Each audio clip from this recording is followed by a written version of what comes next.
আছে একটু সাইড হয়ে যদি করেন তাহলে ভালো। ইলেকট্রনিক মিডিয়া কারণ সামনে আমাদের না বলি 2 নং ফুলদিঘা ইউনিয়ন বিএনপি অঙ্গ এবং সহযোগী সংগঠন আয়োজিত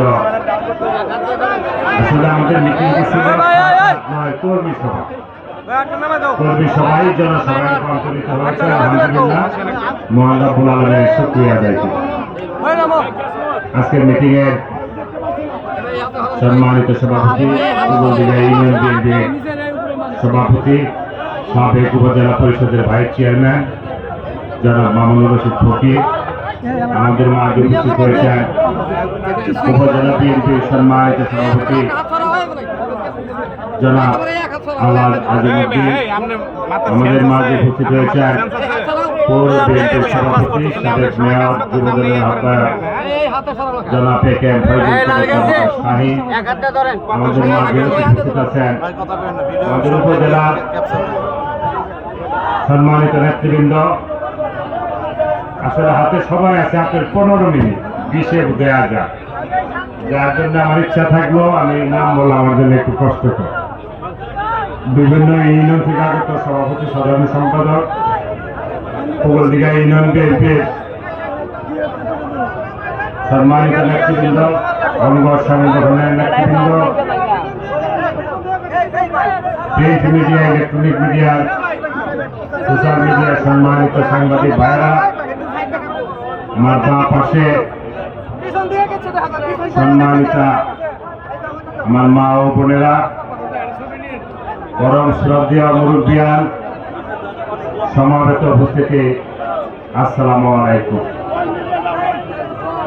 সাথী বন্ধুরা আমার, ইতিমধ্যে আপনারা সকলেই জেনেছেন, অবগত হয়েছেন। আপনারা যারা সামনে বসে আছেন মানিক তালিকাদেরকে সত্যি হবে মানুষজনের, আপনারা একটু ভাবি 237 জনের মনোনয়নের নাম ঘোষণা করেছেন। তার মধ্যে আপনাদের এই মানুষটির নাম আছে। আমি মহান রব্বুল আলামিনের শুকরিয়া আদায় করছি। সম্মানিত সদস্যবৃন্দ, কেন্দ্রীয় কমিটি সম্মানিত এবং সম্মানিত নেতৃবৃন্দ, নেতা কর্মী ভাইরা, সমবেত এলাকাবাসী, আসসালামু আলাইকুম। আজকে এই জায়গায় একটি মিটিং হচ্ছে। আমাদের মাঝে রব্বানি সহ অনেকেই নেই, আমরা তাদের ফরাদ মেম্বার ভাইস সহ অনেকেই নেই। আমি তাদের রুহের মাগফিরাত কামনা করছি, রুহের মাগফিরাত কামনা করছি। বিগত 17 বছর স্বৈরাচার বিরোধী আন্দোলন করতে গিয়ে যারা গুম হয়েছেন, খুন হয়েছেন, সর্বশেষ 24 5ই আগস্ট ছাত্র জনতার বিপ্লবের মধ্য দিয়ে আমাদের যে ভাই বোন এবং শিশুরা শহীদ হয়েছেন, মহান রব্বুল আলামিনের কাছে প্রার্থনা তাদের সকলকে শহীদি মর্যাদা দেওয়ার জন্য আমরা মহান রব্বুল আলামিনের কাছে প্রার্থনা করছি। এই যমুনা ফার্টিলাইজারের যিনি এলাকার উন্নয়নে এবং বেকার যুবক ছাত্রদের, মেহনতি মানুষের কর্মসংস্থানের জন্য সরিষাবাড়ি সহ জামালপুর সহ সারা বাংলাদেশে উনি যে অবদান রেখে গিয়েছেন, বাংলাদেশ জাতীয়তাবাদী দল এবং সরিষাবাড়ি জাতীয়তাবাদী দল, সরিষাবাড়ির জনগণ, জনসাধারণ তা মনে করেন এবং আমরা মরহুম ব্যারিস্টার আব্দুল সালাম তালুকদারের রুহের মাগফিরাত কামনা করছি।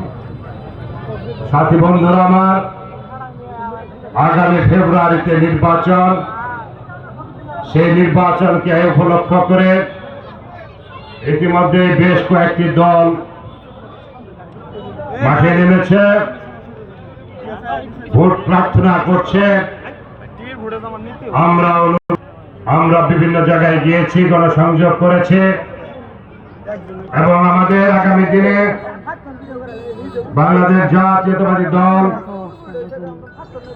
মহান রব্বুল আলামিনের অশেষ রহমতে আপনাদের দোয়া, সহযোগিতা এবং ধানের শীষের পক্ষে ভোট দিয়ে দেশ পরিচালনার দায়িত্ব দিলে রাষ্ট্র কাঠামো মেরামতের 31 দফা ইতিমধ্যে আপনাদের কাছে অনেকের কাছে আমি এবং কর্মীরা পৌঁছে দিয়েছেন। আপনারা এই 31টি দফা আপনাদেরকে ভালোভাবে পড়তে হবে, ভালোভাবে বুঝে জানতে হবে যে আগামী দিনে ধানের শীষের পক্ষে ভোট দিলে দেশের কি পরিবর্তন হবে। অবশ্যই একটি দলের সেটি অঙ্গীকার থাকা উচিত। আমাদের নেতা বাংলাদেশ জাতীয়তাবাদী দলের ভারপ্রাপ্ত চেয়ারম্যান জনাব তারেক রহমান এই দেশকে একটি সমৃদ্ধ বাংলাদেশ, একটি আলোকিত বাংলাদেশ গড়ার লক্ষ্য নিয়ে এই দেশের শিশু থেকে বৃদ্ধা পর্যন্ত যাতে আগামী দিনে তারা সুন্দরভাবে থাকতে পারেন, আগামীর শিশুরা যাতে সুন্দর একটি ভবিষ্যৎ গঠন করতে পারেন, আগামীর ছাত্ররা যারা যেহেতু আগামী দিনে নতুন প্রজন্ম দেশের নেতৃত্ব দিবে, তাদের কাছেও আমাদের বিশেষভাবে অনুরোধ আপনারা এই 31 দফাটি আপনারা পড়বেন এবং আপনাদের পাড়া প্রতিবেশী যারা আছে তাদেরকে এই বিষয়গুলো বোঝানোর জন্য চেষ্টা করবেন। আমি অন্তত পক্ষে বিশ্বাস করি এবং আপনাদেরকে আশ্বস্ত করতে পারি আগামী দিনে যদি বাংলাদেশ জাতীয়তাবাদী দল দেশ পরিচালনার দায়িত্বে পায়, একটি শিশু থেকে শুরু করে বয়স্ক মা, বৃদ্ধা, দাদা, দাদিরা কিভাবে আগামীর বাংলাদেশ জাতীয়তাবাদী দলের পক্ষ থেকে রাষ্ট্র পরিচালনার দায়িত্ব পেলে কি কি সহযোগিতা পাবেন পুঙ্খানুপুঙ্খানুভাবে এগুলো লেখা রয়েছে এবং প্রতিটি পয়েন্টে অনেকগুলো বিশ্লেষণ রয়েছে। আপনারা যারা ইউটিউব, সোশ্যাল মিডিয়ার সাথে জড়িত রয়েছেন, আপনারা শুধু 31টি পয়েন্ট পড়ে আপনারা ক্ষান্ত হবেন না। প্রতিটি পয়েন্টে ব্যাখ্যা দেওয়া আছে। বাংলাদেশ জাতীয়তাবাদী দলের যে মিডিয়া সেল আছে, এই মিডিয়া সেলে যদি আপনারা অন করেন, সেই মিডিয়া সেলে গিয়ে যদি ক্লিক করেন, তাহলে 31 দফার প্রতিটি পয়েন্টের ব্যাখ্যা আপনারা পাবেন। আপনারা আরো সচেতন হবেন। আমি বিশ্বাস করি আগামী দিনে ধানের শীষের ভোট দেওয়ার জন্য আপনারা অবশ্যই সহযোগিতা করবেন এবং আপনারা ভোট দিবেন। এই যমুনা সার কারখানা আজকে আমাদের চোখে অশ্রু আছে। এই আপনাদের এই অঞ্চলের যারা জমি দিয়ে, যারা জায়গা বাড়িঘর জায়গা ছেড়ে দিয়ে এই যমুনা সার কারখানা প্রতিষ্ঠার ব্যাপারে সহযোগিতা করেছিলেন, সেই সময়ে মরহুম ব্যারিস্টার আব্দুল সালাম তালুকদারের নেতৃত্বে আমরা এলাকার কিছু বেকার যুবকদেরকে এখানে কর্মসংস্থানের ব্যবস্থা করা হয়েছিল। করেছে সেই সকল পরিবার থেকে এই যমুনা সার কারখানায় যাতে ব্যবস্থা হয়, বাংলাদেশ জাতীয়তাবাদী দল তৎকালীন মহাসচিব মরহুম ব্যারিস্টার আব্দুল সালাম তালুকদার সাহেব সেই উদ্যোগ গ্রহণ করেছিলেন এবং অনেকটাই বাস্তবায়ন করেছিলেন।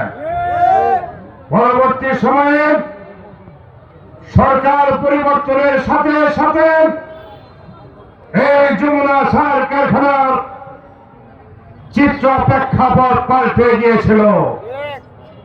পাল্টে গিয়ে কি পরিমাণ কর্মসংস্থানের ব্যবস্থা হয়েছে এলাকাবাসী জানেন, কি পরিমাণ লুটপাট হয়েছে তাও এলাকাবাসী এবং সরিষাবাড়িবাসী এবং জামালপুরবাসী জানেন। সাথী বন্ধুরা আমার, এই চালু কারখানাটিকে এমন এক পর্যায়ে নিয়ে গিয়েছে, শেষের দিকে যমুনা সার কারখানার চাকা বন্ধ হয়ে গিয়েছে। কি ধরনের লুটপাট হয়েছে আবার হোলিং এর নামে, এবং উৎপাদন গুলো সঠিকভাবে হয়। এই ওভার হিলিং এর মেইনটেনেন্সের 300-400 কোটি টাকা রাতের অন্ধকারে আস্তে আস্তে গায়েবের দিকে গেছে। কাজ করবো বলতে কোনো কিছু হয় না। এই 2024 সালের 5ই আগস্ট সরকার পরিবর্তনের সাথে সাথেই আমাদের দাবি ছিল যমুনা সার কারখানায় পুনরায় চালু করতে হবে, আবার জুট মিল চালু করতে হবে, এয়ার জুট মিল চালু করতে হবে। এয়ার জুট মিল তো আগে কলোনি হিসেবে বিক্রি করে দেওয়া শেষ প্লট করে। তৎকালীন যিনি পায়ক মন্ত্রীর দায়িত্ব ছিলেন, পাট মন্ত্রীর, উনি জামালপুর জেলার সন্তান ছিলেন। কৃষকদের আন্দোলনের দিকে তাকান নয়। এই প্রসিদ্ধ সরিষাবাড়ি